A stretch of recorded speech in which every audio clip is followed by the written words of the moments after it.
که بازی کردم به عنوان سیاه لشکر به نام پسر دهاتی آقای عادل روحی، کارگردان و بازیگرش ایشون بودن، خانم سهیلا خدا رحمتشون کنه، فوت کردن همشون.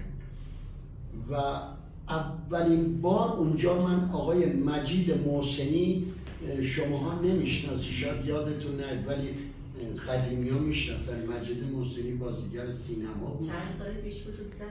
این حدودا سال 46 45 46 بود که دارم میگم. بعد اون دیگه اومدم و دوستانم دعوت کردم، بعد چند ماه که فیلم اومد اکران شد دوستانم دعوت کردم، گفتم پول سینماتونم من میدم بیا منو ببینید. حالا یه صحنه بازی کردیم توی یه روستای تو دماوند. هیچی دوستان قبول نمی‌کردن، میگفتن این تو نیستی، شبیه توه. خلاصه اون بچگی دعوامون میشد، میگفتم من بازی کردم، باور نمی‌کردن.